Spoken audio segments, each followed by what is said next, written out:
पुण्योदय का कार्य। सामान्य रूप से यदि यह महत्वपूर्ण और ऐसा सामान्य रूप से हो सकता तो जीवन के आपने 40-45 साल बिताए हैं, और भी कई बार हो सकता था। आपने सैकड़ों बार पैंट तो पहनी होगी, सैकड़ों बार मिठाई जरूर खाई होगी, सैकड़ों बार आप घूम लिए होंगे, सैकड़ों बार आप कार में बैठे होंगे, तो सैकड़ों बार इस प्रकार का जीवन नहीं किया होगा। यह रेयर जीवन, यह जीवन कभी कभी प्राप्त होता है, मगर जैसा कि मैंने बताया कि यह आप पे डिपेंड है कि आप उस जीवन को किस रूप में देखते हैं। नेगेटिव साइड से देखते हैं या पॉजिटिव साइड से सोचते हैं।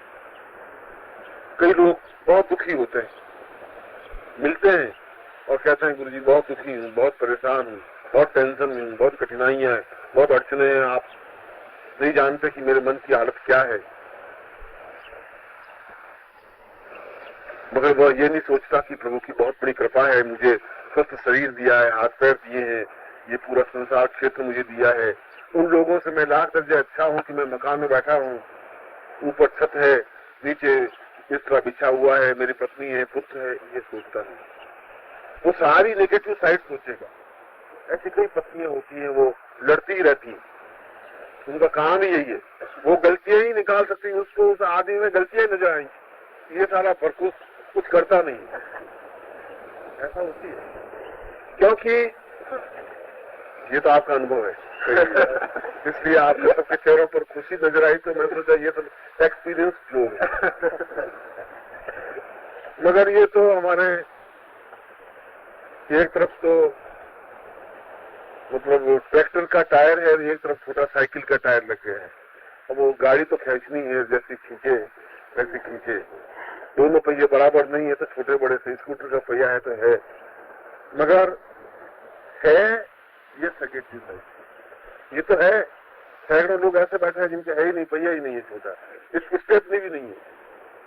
इसलिए ये तो भगवान की बड़ी कृपा है कि हम जीवन को किस रूप में देखते हैं, और यह जीवन एक सकारात्मक जीवन है, यह जीवन एक आनंददायक जीवन है। यदि आप इस जीवन को देखें, वास्तव में बड़ा सौभाग्य की बात होती है कि हम उन गूढ़ विषयों को, उन गूढ़ तत्वों को हम समझने की कोशिश करते हैं, समझते हैं। इस प्रकार के सब्जेक्ट, इस प्रकार के विषय आपको पुस्तकों में प्राप्त नहीं हो पाएंगे। जब मैं ये कह रहा हूँ कि पुस्तकों में, ये ग्रंथों में उल्लिखित नहीं है, तो मैं ठीक कह रहा हूँ कि ग्रंथों में पुस्तकें आपको नहीं मिल पाएंगी। ग्रंथ आपको उसकी ध्वनि नहीं समझा सकते, मंत्र बता सकते हैं। इस पैम्पलेट में आपको मंत्र लिखा हुआ है कि ओम ये ह्रीम कमला खंड है, ये सब लिखा हुआ है, मैं उस मंत्र की ध्वनि, उतार चढ़ाव ये नहीं समझा सकता। पुस्तक एक सीमा के बाद में आकर के पुस्तक अपना महत्व खो देती है। इसीलिए हमारे भारतीय परंपरा में ऋषि कुल परंपरा को विकसित किया गया। गुरु मुख से जो ज्ञान प्राप्त हो सके वही ज्ञान प्रामाणिक है, अन्यथा गुरु मंत्र लेने की जरूरत ही नहीं थी, दीक्षा लेने की जरूरत ही नहीं। दीक्षा में गुरु अपने मुंह से उस मंत्र को देता है, उस ध्वनि के साथ ही नहीं, अपनी तपस्या के उस अंश के साथ। वह तपस्या का अंश जब शरीर में प्रवाहित होता है तब उसका जीवन अपने आप में दिव्य बन जाता है। इस चीज को, और ये चीज ज्ञान किसी प्रकार से पैमाने से नापी नहीं जा सकती। यदि कोई 5वीं क्लास व्यक्ति है और कोई रहने पास व्यक्ति है, उन दोनों में कोई वेट में फर्क नहीं पड़ सकता। ये 8 क्लास ज्यादा पढ़ा हुआ इसलिए वेट ज्यादा बढ़ गया, ऐसा नहीं होता। ज्ञान में वजन नहीं हो सकता, ज्ञान में तो गहराई आती है। जितना ही ज्ञान होगा आदमी उतना धीर गंभीर होगा, उतना ही चिंतन युक्त होगा, उतना ही आदमी में डेप्थ आएगी, समझने की क्षमता आएगी, सहन करने की शक्ति आएगी। और कल मैं आपको प्राण प्रतिष्ठा प्रयोग समझाया और आज प्रातः आपने उसको किया होगा। आपने देखा होगा कि वैज्ञानिक ये कह रहे हैं कि व्यक्ति 60 साल की अवस्था में, 80 साल की अवस्था में इसलिए नहीं मरता कि उसका शरीर क्षरण हो जाता है, इसलिए मर रहा है कि उसको सांस लेना नहीं आता। ये वैज्ञानिक कह रहे हैं, डॉक्टर ये कह रहे हैं डॉक्टर स्लेव हैं वर्ल्ड के माने हुए श्वास रोग के या श्वास से संबंधित वर्ल्ड फेम। उन्होंने एक निबंध लिखा है, अभी अभी प्रकाशित हुआ है करीब 2-3 महीने पहले, और उस निबंध में उन्होंने लिखा है कि व्यक्ति मर रहा है बीमारियों से नहीं, व्यक्ति मर रहा है कि उसको सांस लेने की कला नहीं आई, सांस लेना नहीं आता। ये अजीब बात है कि हम रात दिन सांस लेते हैं, 24 घंटे सांस लेते हैं। वो डॉक्टर स्लेव कह रहे हैं कि इनको सांस लेना नहीं आता इसलिए मर रहे हैं। और हकीकत में सांस लेने की क्रिया जब जेमिनी फिल्म वाले नहीं, जेमिनी ऋषि महर्षि ने कहा कि श्वास कंठस्थल, कंठ से लगा करके नाभि स्थल तक जो क्रिया ली जाए उसको श्वास कहते हैं। श्वास लेने की क्रिया समझाइए, हमारे शास्त्रों ने भी समझाइए कि श्वास को कंठ से नाभि तक लिया जाए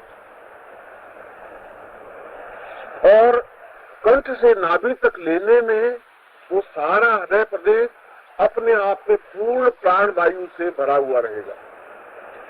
हम जो सांस ले रहे हैं वह सांस केवल गले तक ले सकते हैं।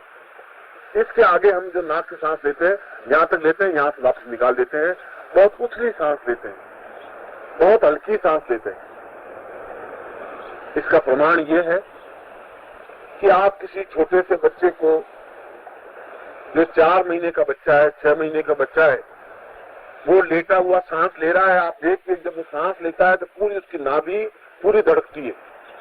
सांस लेता है उसके साथ साथ नाभि पूरी धड़कती है, उसकी ऊंची नीची नाभि होती रहती है, कंप्लीट सर्कल रहती है। और व्यक्ति जब सांस लेता है तो किसी प्रकार के नाभि पर स्पंदन नहीं होता। इसका मतलब ये हुआ कि वह श्वास नाभि तक पहुंचता नहीं है, और व्यक्ति उस बालक की नाभि तक श्वास पहुंचता है, इसलिए वो वृद्धि को प्राप्त होता रहता है, ज्यादा पुष्ट होता है, ज्यादा स्वस्थ होता है, ज्यादा निर्भर बनता है, वह श्वास सही लेता है। प्रभु ने श्वास लेने की क्रिया प्रारंभ में सही समझाई है। 2 दिन का बच्चा बिल्कुल पूरी प्रामाणिक सांस लेगा, 4 महीने का बच्चा भी प्रामाणिक सांस लेगा। ज्यों ज्यों उसको समझ आती जाएगी त्यों त्यों सांस लेने की कला भूलता जाएगा। जो उच्च कोटि के महात्मा है, आप कभी उनको लेटे हुए देखिए, उनकी सांस लेंगे तो पूरा उनका हृदय प्रदेश, पूरा नाभि प्रदेश कंप्लीट सिरकनमय रहेगा, नृत्य करता हुआ दिखाई देगा आपको। और कभी आप अपने आप को नींद में लेते हुए, सोते हुए देखिए, यहाँ से घर की आवाज तो आ सकती है आपके, ज्यादा जोर खाएं तो आगे कुछ नहीं होगा। और इसलिए सही कह रहे हैं कि हम सांस लेने की कला भूल गए हैं, इसलिए मर गए।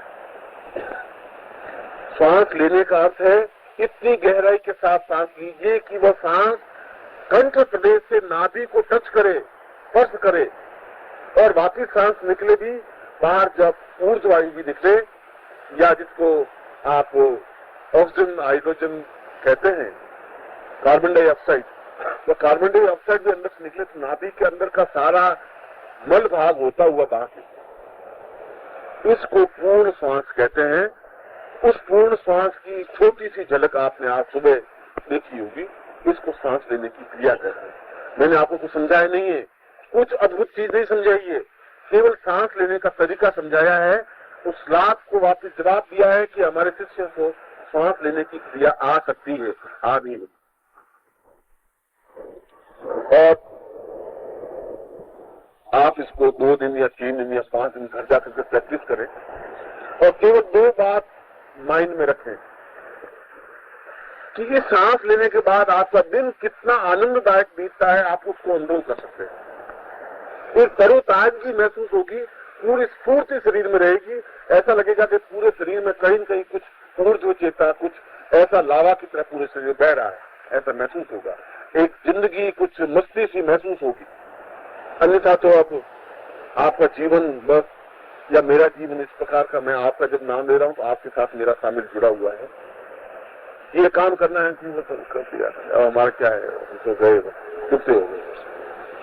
हमें मृत्यु का थिंकिंग बढ़ गया है, जीवन का थिंकिंग नहीं रहा। आज व्यक्ति को पूछे अगर 50 साल के व्यक्ति को पूछें भैया ये तुम्हें अब उर्दू सीखनी है, तो मैंने कहा आप ही पंडित जी अब उर्दू अब हमारे तो लकड़े मसान गए, अब क्या सीख रहे हैं।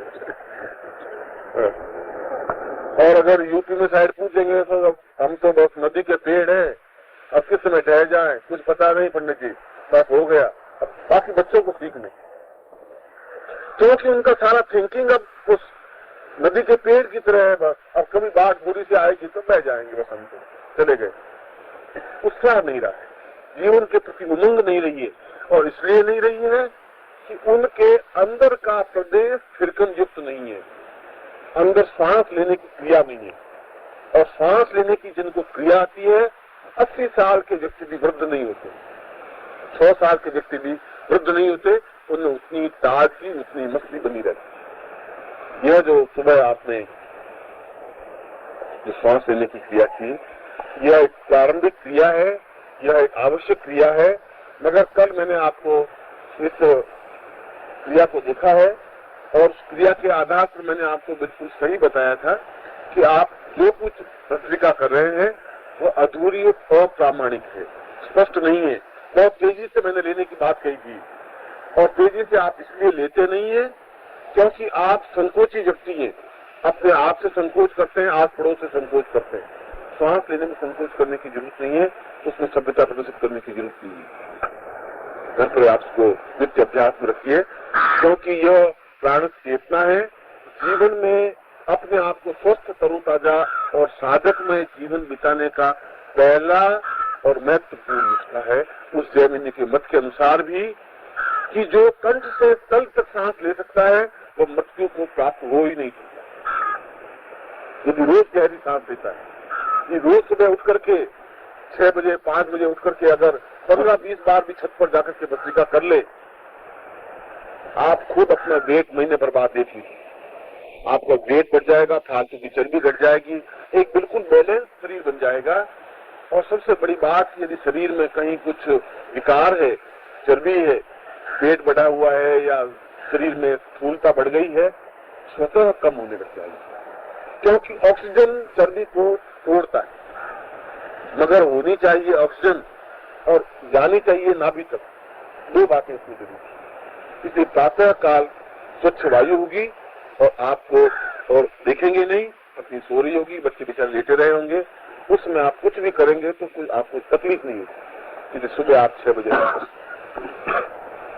मैं अब महत्वपूर्ण विषय पर आ रहा हूँ। आपको सांस लेने की क्रिया समझाई है,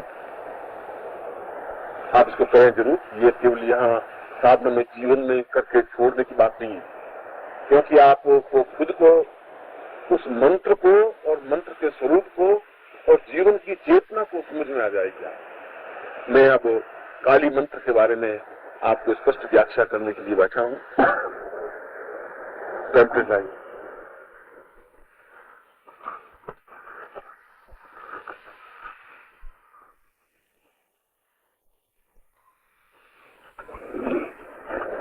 मैंने इस महाकाली साधना में आपको महाकाली के स्वरूप विन्यास के बारे में और ध्यान के बारे में, साथ ही साथ मैंने उस महत्वपूर्ण विषय की ओर कि किस प्रकार से हम किसी देवता को अपने शरीर में समाहित कर सकते हैं, ये जरूरी है। रामचंद्र परमहंस का उदाहरण बिल्कुल सामने रखना चाहिए कि जब तक हम इष्टमय नहीं हो जाएंगे तब तक साधना में सिद्धि नहीं मिल पाएगी। इष्टमय होना जरूरी है, और इष्टमय अगर सीधे साधे शब्दों से हो सके, भावनाओं से हो सके, अनुष्टि के साथ हो सके, प्रेम के साथ हो सके तो अच्छी बात है। नहीं हो सके तो इस चेतना मंत्र के द्वारा और आत्म प्राण प्रतिष्ठा के द्वारा भी वह इष्ट अपने शरीर में समाहित होगा ही। इसलिए नित्य साधना करते समय इस इष्ट को समाहित करने की क्रिया अवश्य करनी चाहिए। इस पत्रिका के साथ साथ एक बात और, कभी कभी आप, और ये मैं बहुत बिल्कुल प्रामाणिक बात बता रहा हूँ, यहाँ कोई भी बात इस पवित्र स्थान पर बैठ करके असत्य भाषण कभी नहीं करूंगा, अपने शिष्यों को साथ कभी छल नहीं करूंगा, जो भी बात है दो कहूंगा, क्योंकि आप शिष्य हैं और मेरे परिवार के व्यक्ति हैं। मैं आपको नमस्कार। अगर आप सद्गुरुदेव डॉक्टर नारायण दत्त श्रीमाली जी के शिष्य हैं या फिर उनकी दी हुई शिक्षाओं से और ज्ञान प्राप्त करना चाहते हैं तो हमारी चैनल को जरूर सब्सक्राइब कीजिए और नए वीडियोस की जानकारी के लिए बेल आइकन दबाएं।